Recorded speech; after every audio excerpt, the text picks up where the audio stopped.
మొత్తం రేవంత్ రెడ్డి పరహానాలో ఇలాగ రోడ్డు మీద బతికేటోళ్ళకి వ్యాపారాలకి స్ట్రీట్ వెండర్స్కి మొత్తం పొలగొట్టి ఉపాధి లేకుండా చేస్తున్నారు వీళ్ళు.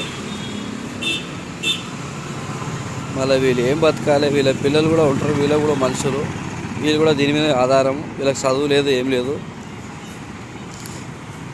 వీళ్ళు ఎట్లా బతకాలి, ఏంది కథ ఇప్పుడు వీళ్ళు దాదాపు ఇక్కడ 20 సంవత్సరాల నుంచి దీని మీద వ్యాపారం బతికి వాళ్ళ జీవన ఉపాధి ఇది చేస్తున్నారు. ఇదంతా ఇట్లా పనికి రాకుండా మొత్తం పొలగొట్టేశారు. చూడండి పాపం ఈయన ఇప్పుడు ఇది చేసుకోవాలంటే ఒక 50,000 కావాలి. మళ్ళీ ఆయన ఎక్కడి నుంచి చేయాలి, అప్పులు చేసి అప్పుల పాలై వాళ్ళ పిల్లలు రోడ్డు మీద వచ్చి వాళ్ళ పిల్లలు చదవకుండా ఇలాగ తయారవుతుంది. రేవంత్ అన్న దీనికి ఏదో ఖండించండి. యాక్చువల్గా 2014 యాక్ట్ ఉంది.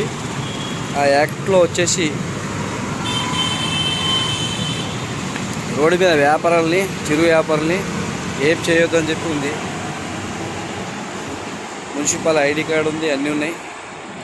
అయినా కానీ వీళ్ళు ఈ విధంగా వలగొట్టేస్తున్నారు.